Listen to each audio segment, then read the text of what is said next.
de monter en vibration, on parle de révéler la présence, on parle de réaliser le divin, on parle d'espace spirituel, on parle de relations avec des plans de lumière, etc. etc. Hein.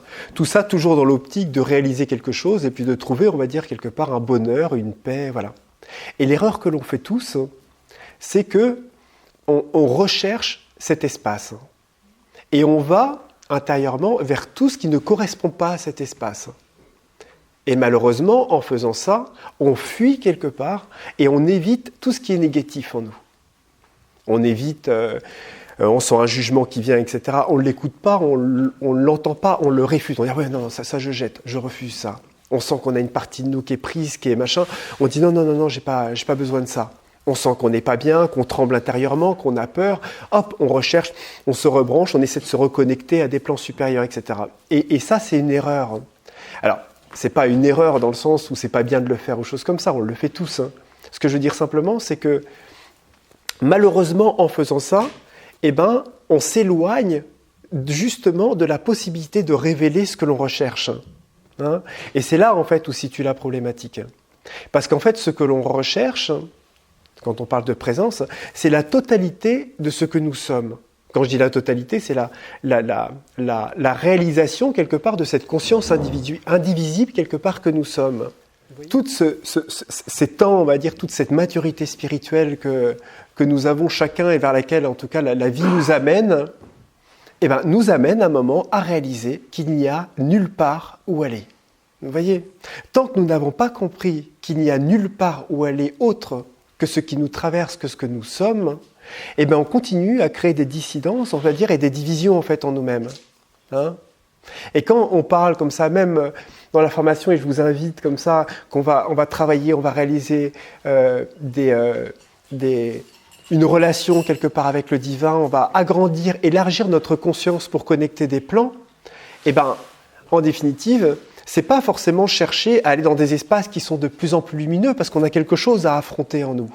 Hein. Et cette chose que l'on a affrontée, c'est toute la croûte émotionnelle de ces conditionnements, de toutes ces habitudes cristallisées qui sont, on va dire, dans le vital inférieur, qui viennent de mémoire, de choses, etc., et qui nous conditionnent, qui font ce que l'on est, on va dire, dans notre quotidien, dans nos aspects les plus grossiers et les plus difficiles. Vous voyez ? Hein ? Et c'est ça, on va dire, qui est difficile. Et ça demande du courage. Hein. Ça demande vraiment du courage parce que c'est pas pour rien qu'on parle de guerriers de lumière ou de choses comme ça, parce que c'est beaucoup plus facile de tendre à créer une division en nous et aller chercher des plans de lumière, alors que cet espace que l'on recherche, nous ne pourrons le réaliser qu'en allant affronter, en définitive, ce qui nous anime à l'intérieur de plus dur. Et je ne vous parle pas là simplement de difficultés, de simples blessures. Je parle de choses grossières, de peur, d'une colère même qui appartient à l'humanité qui vit en nous. De vices, de choses qui sont dures, à laquelle tout de suite, quand on le sent que ça vit en nous et que c'est en nous, on se dit « mais non, mais moi je ne suis pas ça ». Vous voyez ? Non, mais moi je ne suis pas comme ça. Mais non, mais là c'est pas spirituel cette histoire-là. Qu'est-ce qui m'arrive ? Qu'est-ce que je ressens ? Vous voyez ? En fait, on a créé une image de la spiritualité. Et le problème, c'est que c'est cette image de la spiritualité et de l'être spirituel qui nous empêche, quelque part, de réaliser ce que l'on recherche. Parce qu'en fait, on ne sait pas ce qu'on recherche. Déjà, c'est ça la difficulté, évidemment, c'est qu'on ne sait pas ce qu'on recherche. On sent une aspiration. On sait ce que l'on ne veut pas, ou ce que l'on ne veut plus, ou ce qui nous fait souffrir. Mais en fait, on ne sait pas ce qu'on recherche. Donc, comme nous ne savons pas ce que nous recherchons, nous avons, grâce à notre mental, trouvé des références de ce qui a l'air d'exister. Tiens, un maître spirituel qui parle de paix, tiens, quelqu'un qui parle du bonheur, d'autres qui parlent d'un détachement qui amène ceci, cela. Et on a créé tout un tableau, tout un paysage, toute une atmosphère qui nous paraît viable, que nous avons idéalisé et à laquelle nous désirons ressembler. Et le problème, c'est ce paysage, c'est ce poster, aussi magnifique qu'il soit, qui nous empêche de nous accepter tels que nous sommes. Parce que pour s'accepter tels que nous sommes, il faut accepter effectivement tout ce que je vous dis, toute cette grossièreté, ces vices, ces colères intérieures, ces blessures, ces émotions, ce caractère que l'on a, cette négativité, cette inconfortabilité aussi d'un quotidien qui peut durer, Parce que dès qu'il y a quelque chose d'inconfortable en nous, qu'est-ce qu'on fait? Réflexe automatique, c'est qu'on cherche tout de suite à s'éloigner et à aller chercher tout de suite oh là là, je vais faire, oh là là, attends, hop, Google, je vais prendre le truc, je téléphone à machin, je fais, parce que je me sens pas bien. Vous voyez?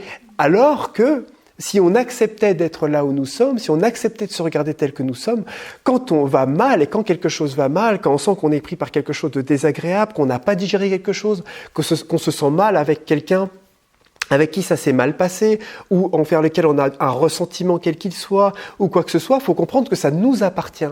C'est pas de la faute de l'autre, ça nous appartient. Donc c'est nous qui l'avons créé en nous-mêmes. Par rapport, ça a quelque part éclos sur des possibilités, grâce à la fertilité quelque part de tous ces conditionnements, de toute cette émotionnelle quelque part un petit peu refoulée, et que là, justement, l'action courageuse que nous avons à faire, c'est de nous poser avec ça. Comme on se pose devant quelque chose et on dit voilà, j'ai ça, il y a ça qui m'habite. Et ça, je vais l'accueillir, je vais aller jusqu'au bout de ce qui est présent. Et c'est là où on se pose et on le laisse vivre. Et c'est là que ça demande du courage. Vous voyez ? Parce que ça demande le courage. C'est là où des fois il faut se faire aider ou avoir une compréhension de ce qui se passe. C'est que nous ne risquons absolument rien. Vous voyez ? Nous avons peur de la peur, de la peur, de la peur. Vous voyez ? Et il y a des différentes couches comme ça de peur qui vont être là. Et en fait, quand on fait cet exercice, on se rend compte que la peur, en fait, elle est... Je ne sais pas comment dire. Elle est... C'est pas quelque chose qui nous prend entièrement, qui prend tout le corps, etc. C'est quelque chose de vachement fin, en fait, qui est traversé, vous savez, comme on traverserait une membrane, en définitive. Elle passe, et dès qu'elle est passée, ça fait frémir, on sent le corps qui tremble, des picotements, on peut même sentir une petite larme, un peur, les jambes flageolées, on sent une charge un petit peu en bruit, et à un moment, il y a quelque chose qui saute. Et là, on se retrouve face à ce qu'il y a derrière. Et ce qui est derrière n'est pas toujours négatif, n'est pas toujours quelque chose qui est dur à traverser. Et cette simple acceptation amène la possibilité ensuite à la présence. C'est comme si la peur était une division quelque part entre nous, notre mental et ce que l'on est et la présence. Et quand on passe cette couche, c'est comme si on donnait le pouvoir à la présence de nous montrer ce qui nous traverse et ce qui nous habite. Et c'est à partir de là que se joue quelque part l'alchimie que nous recherchons et qui nous demande du courage. Et c'est quand on accepte de le faire profondément, qu'on se rend compte que c'est simple en fait. C'est pas quelque chose qui est difficile. Mais on n'a pas l'habitude de le faire. Vous voyez, on n'a pas l'habitude en fait. On nous a pas appris à le faire. Depuis qu'on est petit, on nous a jamais habitués à nous poser avec ce qui nous traverse, ce qui nous tracasse et toutes ces difficultés, qu'elles soient transgénérationnelles ou autres. Et dans beaucoup de courants spirituels ou dans de vision des choses, on nous apprend à être mieux, à trouver des méthodes de bien-être, de développement personnel qui vont amener quelque part par des pratiques, des méthodes et des visualisations, ce qui est bien. Mais ça nous amène, et ça peut, entre parenthèses, quelque part, nous écarter de ce que nous sommes.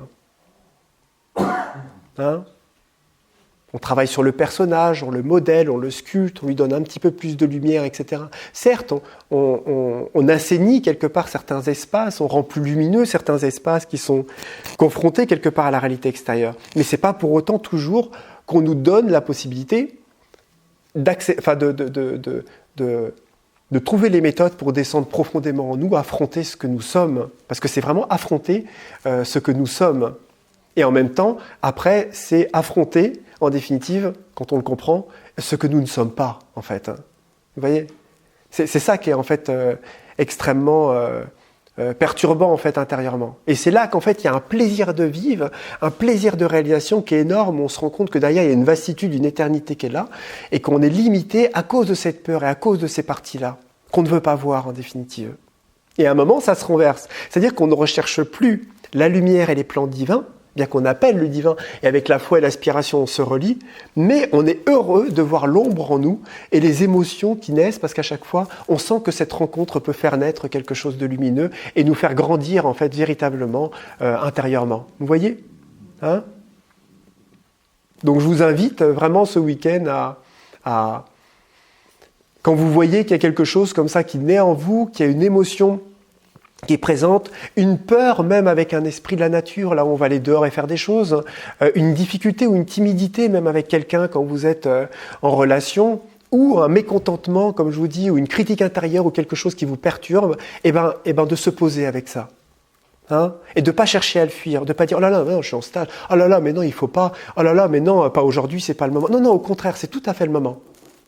Et vraiment, si on prend l'habitude de faire ça à chaque fois, vous allez voir que derrière, il y a un cadeau. Il y a un cadeau qui est immense. C'est la relation et avec notre propre présence, avec ce que nous sommes. Et en définitive, ce n'est pas si compliqué que ça. Ça se joue sur plusieurs tableaux. Et ça, c'est un tableau important de travailler là-dessus.